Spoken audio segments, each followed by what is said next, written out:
आपका स्वागत है बुक समराइजर यूट्यूब चैनल में। एक चीज हम में से अधिकांश लोगों में कॉमन है, वो यह है कि एक दिन भी अगर हम अपने काम पर नहीं गए या हमने उस दिन काम नहीं किया तो उस दिन हमारी कोई भी इनकम नहीं होगी। इसलिए चाहे कुछ भी हो, हमें काम तो करना ही होगा।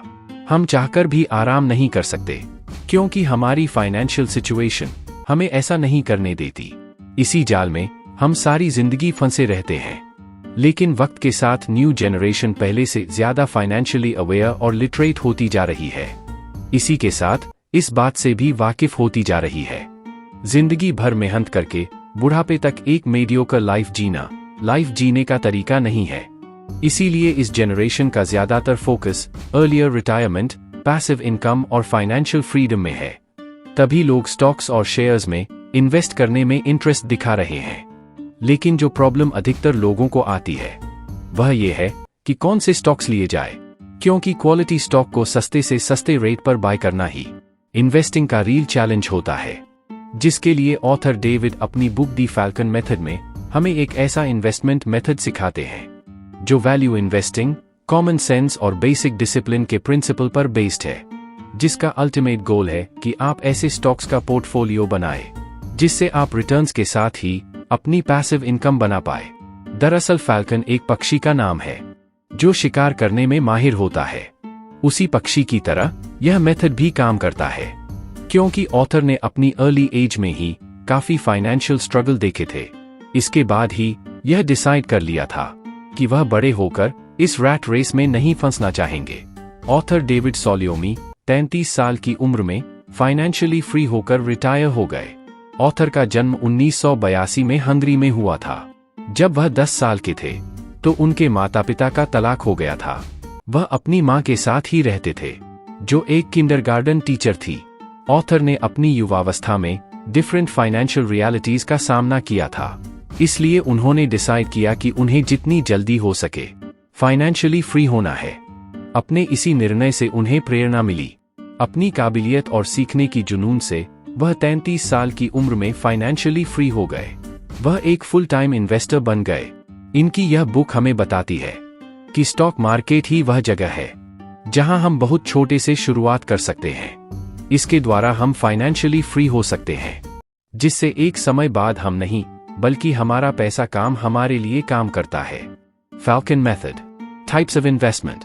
2011 में विश्व के सबसे महान निवेशक वॉरेन बुफेट ने अपने शेयर होल्डर्स को एक लेटर लिखा जिसमें उन्होंने 3 प्रकार की इन्वेस्टमेंट के बारे में बताया, जिसमें सबसे पहली इन्वेस्टमेंट है करेंसी बेस्ड इन्वेस्टमेंट। इस प्रकार की इन्वेस्टमेंट में बॉन्ड व बैंक डिपॉजिट आदि आते हैं। यह वह इन्वेस्टमेंट है जिसे इन्वेस्टर सबसे सेफ इन्वेस्टमेंट समझते हैं, जबकि वास्तविकता यह है यह इन्वेस्टमेंट का सबसे अच्छा विकल्प बिल्कुल भी नहीं है। इसका डिसएडवांटेज यह है इस पर मिलने वाला ब्याज महंगाई दर से भी कम होता है। इस प्रकार हम इसमें इन्वेस्ट करने से अपनी इन्वेस्टमेंट वैल्यू बढ़ाने की बजाय कम कर देते हैं। अनप्रोडक्टिव एसेट्स, इसमें गोल्ड, राइस, ऑयल आदि इसी प्रकार के इन्वेस्टमेंट में आते हैं। इन्वेस्टर यह सोचकर इसमें निवेश करते हैं एक दिन उनका दाम ऊपर जाएगा, इस तरह उनकी इन्वेस्टमेंट वैल्यू बढ़ जाएगी। लेकिन यह इन्वेस्टमेंट अक्सर लोगों के घर या लॉकर में ही रह जाती है। जब तक ये इन्वेस्टमेंट निवेशक के पास रहती है यह कोई फायदा नहीं देती। इनसे केवल तभी फायदा होता है जब इन्वेस्टर इन्हें बेच देते हैं। प्रोडक्टिव एसेट्स, इस प्रकार का निवेश सबसे अच्छा निवेश समझा जाता है। स्टॉक मार्केट इस निवेश का सबसे अच्छा उदाहरण है। वॉरेन बुफेट इसी कैटेगरी में निवेश की सलाह देते हैं। यही ऐसी कैटेगरी है जो इन्फ्लेशन को पीछे छोड़कर आपको अच्छे रिटर्न्स जनरेट करके दे सकती है। इसकी सबसे बड़ी विशेषता यह है आप बहुत मामूली कैपिटल से शुरुआत कर सकते हैं। आप जब किसी कंपनी का एक शेयर खरीदते हैं तो आप उस कंपनी में एक छोटी सी हिस्सेदारी खरीदते हो। जब आप लंबे समय तक उस कंपनी के भागीदार बने रहते हो तो आपको वहां से आपकी कैपिटल पर बहुत अच्छा रिटर्न मिलता है। जब कंपनी को प्रॉफिट होता है तो कंपनी के शेयर होल्डर होने के नाते आपको भी इसमें हिस्सेदारी मिलती है। हमें यह बात हमेशा याद रखना चाहिए, स्टॉक मार्केट में सफलता पाने के लिए अच्छे शेयर के साथ लंबे समय तक बने रहना जरूरी होता है। What is Falcon Method? Falcon method हमें बताता है कंपनियों की पूरी रिसर्च करने के बाद एक बार जब बेस्ट कंपनी सिलेक्ट कर लेते हैं तो उसे अपने पास लंबे समय तक होल्ड करके रखो। यही स्टॉक मार्केट में सफलता का मूल मंत्र है। इंडियन स्टॉक मार्केट में 5000 से भी ज्यादा कंपनियां लिस्टेड हैं। ऐसे में सवाल यह आता है कि किस कंपनी में इन्वेस्ट करें। इसका जवाब हमें फैल्कन मेथड से मिलता है। फैल्कन मेथड कहता है किसी कंपनी का शेयर खरीदने से पहले यह जानना जरूरी है कंपनी कैसे काम करती है। जब हम एक कंपनी को फाइनेंशियली रूप में देखते हैं तो हमें इसे एक ब्लैक बॉक्स की तरह समझने की जरूरत है। एक इन्वेस्टर होने के कारण यह आपके लिए पॉसिबल नहीं है आप यह जान पाओ कि कंपनी के अंदर क्या चल रहा है, लेकिन आपके हाथ में एक बात जरूर है, कंपनी के बाहर क्या चल रहा है। इसके लिए आपको इनपुट पाइप्स और आउटपुट पाइप्स को समझने की जरूरत है जो ब्लैक बॉक्स से जुड़े हुए हैं। आगे बढ़ने से पहले आप कमेंट करके बता सकते हो कि आप और किस बुक की समरी सुनना चाहते हो। Falcon method. इनपुट पाइप्स यानी इनकम। ब्लैक बॉक्स के एक तरफ इनपुट पाइप्स अर्थात इनकम है, दूसरी तरफ आउटपुट पाइप्स अर्थात एक्सपेंसेस है। इनपुट पाइप्स में सबसे पहला पाइप रेवेन्यू का मिलता है। यह वह इनकम है जो कंपनी को अपने प्रोडक्ट्स और सर्विसेज के माध्यम से अपने ग्राहकों से मिलती है। इसका दूसरा पाइप बोरोड मनी है। यह वह पैसा है जो कंपनी ने अपने बिजनेस को एक्सपैंड करने के लिए या फिर चलाने के लिए बैंक से लोन के रूप में लिया है। तीसरा पाइप इक्विटी सेल है। जब कंपनी फंड रेज करने के लिए अपने नए शेयर होल्डिंग्स को कम करती है फिर उस नए शेयर्स को बाजार में बेचती है तो यह इक्विटी सेल में आता है। इस बात पर ध्यान देना बहुत जरूरी है क्योंकि बहुत सारी कंपनियां इस तरह से इकट्ठे किए गए पैसे से शेयर होल्डर्स को डिविडेंड देती है जो बिल्कुल भी उचित नहीं है। Falcon method. आउटपुट पाइप्स यानी एक्सपेंसेस। अब बात आउटपुट पाइप्स की करते हैं।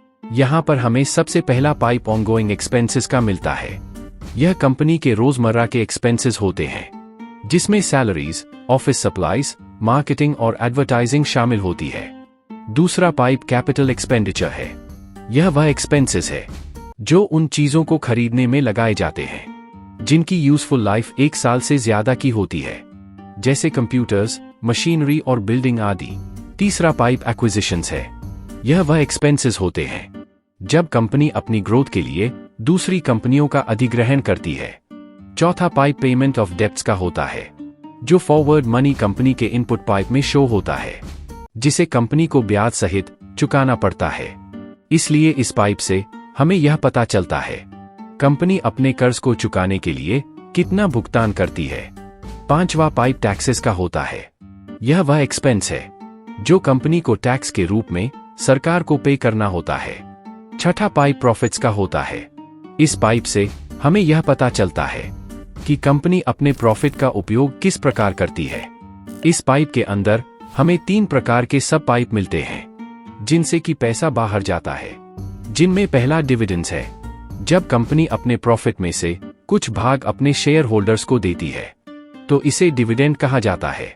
इसमें दूसरा पाइप शेयर बाईबैक का है। जब कंपनी सरप्लस कैश के कुछ भाग से अपने ही शेयर को ओपन मार्केट से खरीदती है तो उसे शेयर बाईबैक कहा जाता है। तीसरा रिटेन्ड अर्निंग है।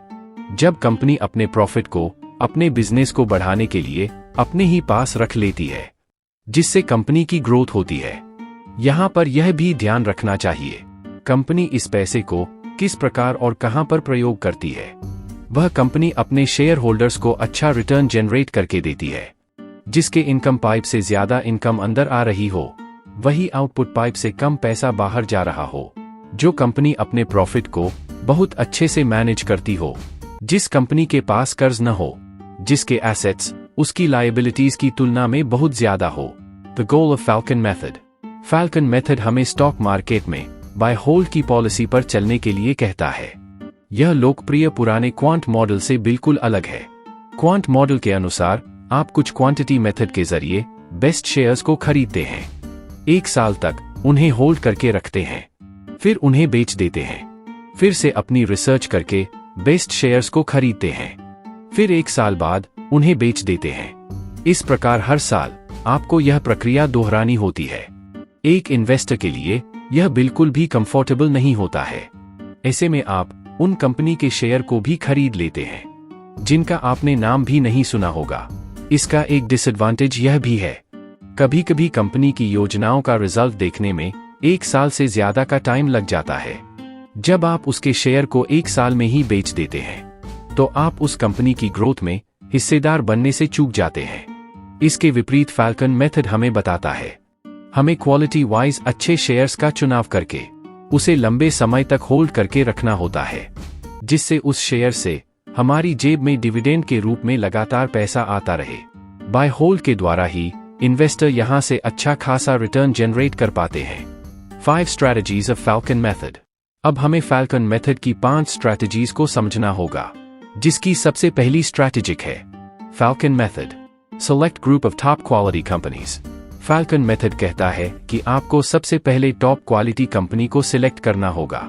आपको उन कंपनीज पर फोकस करना होगा जो पिछले 20 सालों से लगातार अपने शेयर होल्डर्स बेहतर डिविडेंड दे रही हो, जिन्होंने कभी भी डिविडेंड में कटौती न की हो। ऑथर कहते हैं कि हमें कंपनी की डिविडेंड हिस्ट्री से कोई समझौता नहीं करना चाहिए। वह 20 साल के डिविडेंड हिस्ट्री देखने के लिए इसलिए कहते हैं ताकि कंपनी ने एक रिसेशन जरूर फेस किया हो। वह कंपनी बेहतर है जिसने रिसेशन के समय भी अपने शेयर होल्डर्स के डिविडेंड में कटौती न की हो, विपरीत हालात में भी कंपनी की अर्निंग पावर और स्ट्रेंथ को बरकरार रखा हो। ऑथर कहते हैं कि आपको उन कंपनीज को सिलेक्ट करना चाहिए जिनका dividend pay out ratio highest हो। डिविडेंड पे आउट रेशियो इस बात से निकलता है एक कंपनी अपने प्रॉफिट का कितना भाग अपने शेयर होल्डर्स को डिविडेंड के रूप में देती है। Falcon method. Identify stocks and buy them on the cheap price.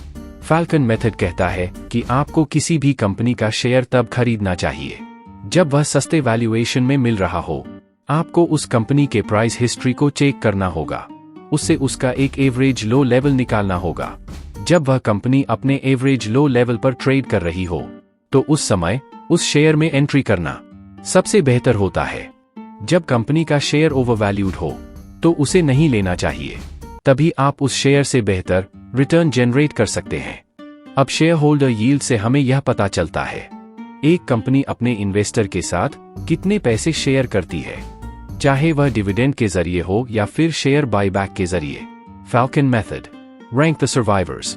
अब आपको अपने स्टॉक्स को करंट वैल्यूएशन के आधार पर 3 प्रकार के रैंक में रखना होगा।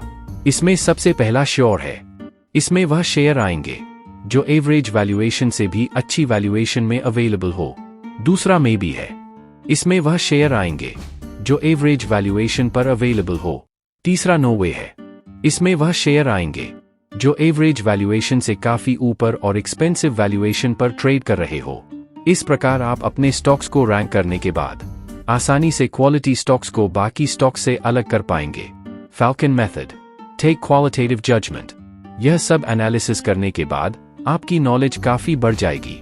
उसके आधार पर आपको क्वालिटेटिव जजमेंट लेने में आसानी हो जाएगी। इस सब के बाद आपके पोर्टफोलियो में अब सिर्फ क्वालिटी स्टॉक्स ही बचेंगे जिसके साथ आपको लॉन्ग टर्म तक बने रहना है। इसी प्रकार फैल्कन मेथड का गोल यही है, क्वालिटी स्टॉक को बाय करो और उसे अपने पोर्टफोलियो में लॉन्ग टर्म तक होल्ड करके रखो। ऐसा करने से ही आप स्टॉक मार्केट में बेहतर रिटर्न जनरेट कर पाएंगे, अपने लिए पैसिव इनकम बना पाएंगे जो तब भी काम करेंगी जब आप काम पर नहीं जा पाओगे। अगर आप वीडियो यहाँ तक देख रहे हो तो इसका मतलब है आपको वीडियो पसंद आई है, तो जल्दी से वीडियो को लाइक कर दो और चैनल सब्सक्राइब भी कर लो क्योंकि फायदा आपका ही है।